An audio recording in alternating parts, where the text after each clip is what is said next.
If you think eggs go bad the second they leave the fridge, wait till you hear how farm families were stretching them for months before electricity ever reached the kitchen. I'm Sarah, I'm 24, I grew up Amish in Pennsylvania, and if there's one thing people get wrong about country food, it's this idea that old methods were magic. They weren't magic. They were careful, practical, and built around knowing exactly how food behaves. And when it came to eggs, every single one mattered. In a farm family, eggs were breakfast, supper, baking, barter, and sometimes one of the few steady foods you could count on. So yes, people found ways to keep eggs much longer than most modern families think is possible. But the real story is more interesting than the clickbait version, because it's not just about eggs. It's about frugality, seasonality, animal care, and the kind of food knowledge people used to carry in their hands every day. The first thing to understand is that a fresh egg is built with its own natural protection. When a hen lays an egg, that shell isn't just a shell. It has a thin outer coating called the bloom, or cuticle. That coating helps seal the pores of the shell and slows down moisture loss and bacterial movement. That's a big reason truly fresh, unwashed eggs from a healthy flock behave differently from the washed eggs people buy at most American grocery stores. In the United States, commercial eggs are usually washed, and once that protective layer is disturbed, refrigeration becomes much more important. So right away, we're not talking about the same product. A clean, fresh, unwashed egg from the coop is not the same as a store egg that has already been processed for sale. That one detail explains a lot of the confusion online. People hear that eggs in one place sit on the counter, and eggs in another place go straight into the fridge, and they assume one side is lying. But a lot of it comes down to how the eggs were handled from the start. On a farm, if the nest boxes are clean, the eggs are gathered often, and the shells stay unwashed and intact, those eggs still have their natural barrier. That doesn't make them invincible, and it doesn't mean you can be careless, but it does mean they can last longer than people expect. Now let's talk about the part people really click for, the idea of keeping eggs for 6 months without a fridge. Historically, one of the old preservation methods was what people call water glassing. Years ago, the original version often used sodium silicate. Today, when homesteaders talk about it, they usually mean storing very fresh, unwashed eggs in a lime water solution, often made with pickling lime. The idea is simple. You start with eggs that still have the bloom intact, place them in a container, cover them with the solution, and store them in a cool place. The goal is to limit air exchange and slow the aging of the eggs, so they can be used far beyond the normal fresh window. And yes, methods like that were used because farm life runs on the seasons. In the brighter months, hens usually lay more. In the darker months, especially before modern lighting tricks and commercial feed schedules, production dropped. So when the flock was giving plenty, families thought ahead. That's frugality in its purest form. Not buying more. Not wasting what you already have. Not assuming summer abundance will last forever. You preserve when the barn is full so the house can still eat when it isn't. But here is the honest truth, and I want to be very clear, because real information matters more than a dramatic claim. Modern food safety experts do not recommend water glassing as a safe long-term method. That's not me trying to ruin the old story. That's the reality. Penn State Extension and Utah State Extension both warn against it. One of the biggest concerns is that eggs are porous, and another is that contamination can exist inside an egg before you ever see a crack or smell a problem. In other words, an old method being traditional does not automatically make it the safest choice by today's standards. That doesn't mean people never did it. They absolutely did. It means there's a difference between explaining a historical farm practice and telling people it's guaranteed safe. Those are not the same thing. And if you want a documentary-style script that sounds human and real, that distinction matters. A lot of old rural knowledge was smart. Some of it was brilliant. Some of it was born from necessity. But necessity and modern food safety are not always identical. So if people use this method, what made it work as well as it did for them? The answer is discipline. They did not throw random eggs in a bucket and hope for the best. The eggs had to be very fresh. The shells had to be clean, not scrubbed clean, but naturally clean. No cracks, no thin spots, no manure smeared all over them, no eggs that had already been washed, no rough handling. The fresher the better, because every day an egg sits, the quality drops. Inside the shell, moisture slowly leaves, the air cell grows, and the white gets thinner. Time is always moving, even when food still looks fine from the outside. That is why careful flock management mattered so much. If your nest boxes are dirty, your eggs are dirtier. If you leave eggs too long in summer heat, quality falls faster.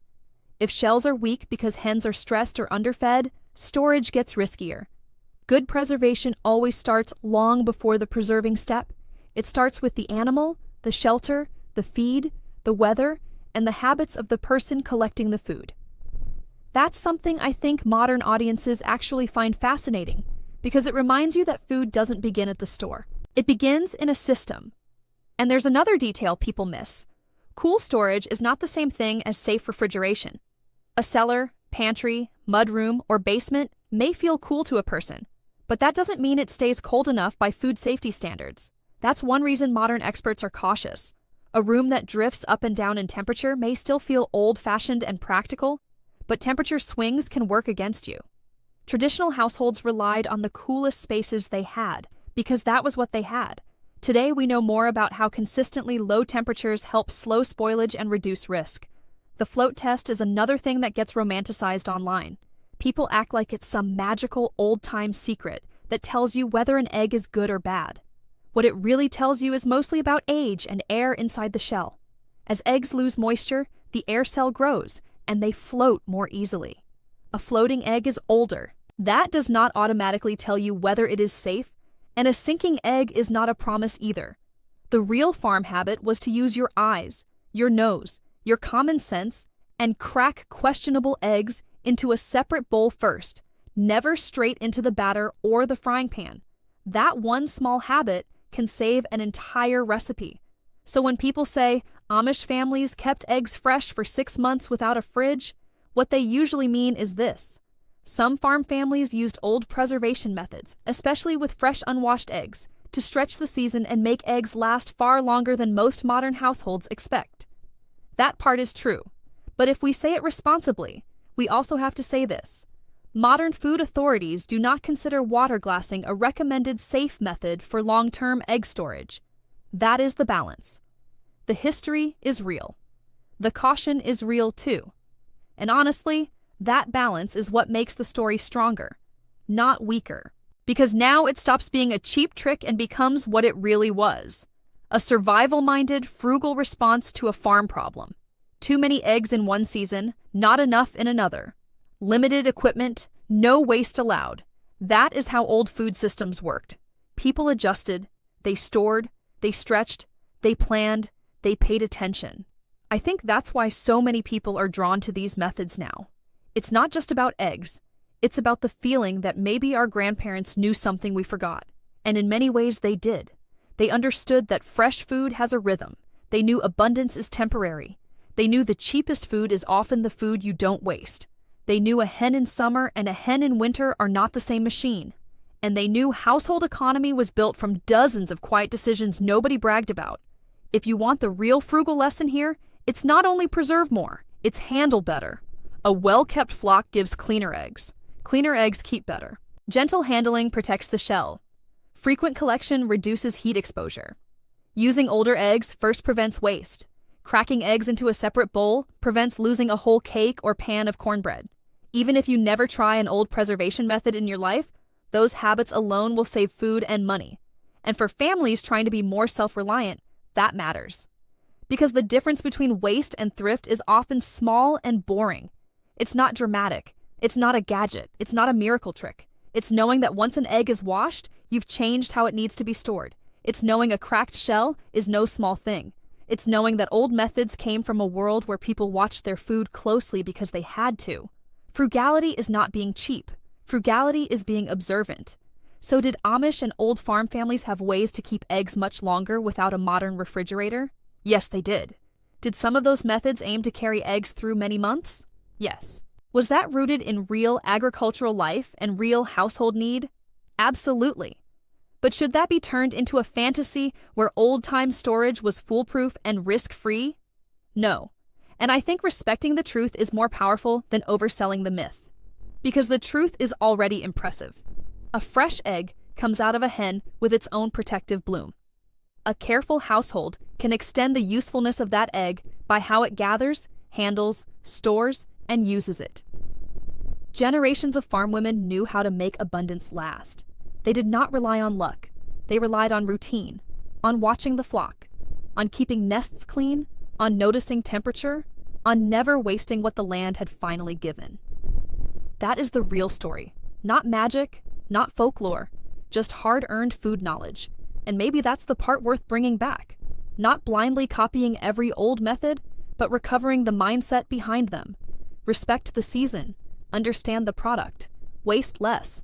Learn the difference between tradition and safety. Keep the wisdom. Update the weak spots. That, to me, is the smartest kind of frugal living. So the next time somebody laughs at the idea that people kept eggs long before refrigerators, remember this. They weren't careless, and they weren't clueless. They were solving a problem with the tools they had. Sometimes those tools were clever, sometimes they were risky. Usually they were both. And that's exactly why the story of egg preservation is still so interesting today. I grew up around people who did not waste food because wasting food meant wasting labor, feed, time, and blessing. That stays with you. And whether you raise hens yourself or you just buy a carton every week, there's something worth learning from that old farm logic. Food lasts longer when you treat it like it matters.